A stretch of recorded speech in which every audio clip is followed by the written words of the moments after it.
applications and is relatively cheap. But as CTV's medical specialist Avis Favreau explains, redeveloping the drug may not fit into the business plans of the big pharmaceutical companies. Dr.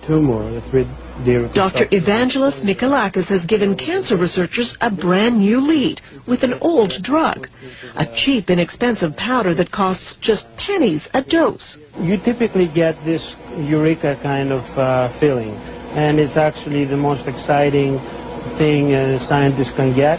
The drug, called DCA in short, has been used for decades in humans with some rare inherited diseases.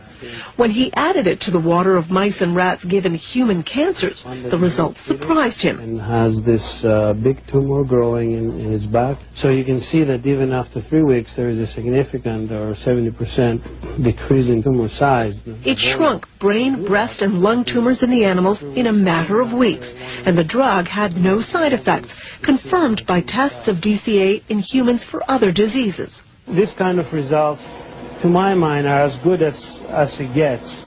And it seems to work by reviving the energy-producing components of human cells, allowing the cells to work normally again, triggering cancerous cells to commit suicide.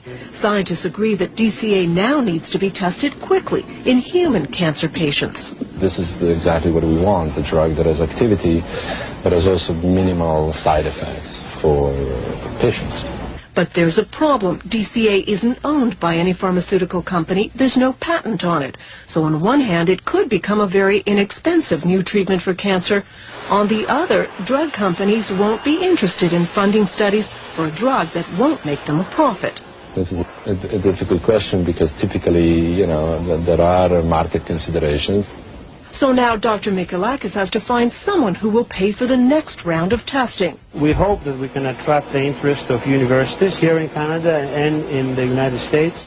And he doesn't want to let the medical dream of a cheap, effective anti-cancer drug disappear just because it might not make someone a lot of money. It costs, some say, about $100 million to get a new drug through all the phases of testing onto the market. So it will be interesting to see if this old drug actually gets a new chance at becoming an anti-cancer medication. Lloyd? Well, Avis, your report tells us that this drug has great promise. So why aren't companies and institutions lining up to get behind it? Well, first of all, Lloyd, this is the initial report. Secondly, because the drug isn't patented, it's an old drug, if someone invests in researching it, they're not going to make a profit because anyone can make it. So we'll have to see. There are some agencies, public agencies, government agencies that may give it funding, but that's still a question that will have to be answered. But unless big pharmaceutical companies are behind these things, they may go nowhere, is that it? Well, actually, Lloyd, I've had 2 other stories where drugs have shown great promise in the preclinical phase, and because they were orphan drugs and no one picked up, nobody could get the patent on it, they've gone nowhere. So I will be keeping an eye on this one. Thank you very much, Avis.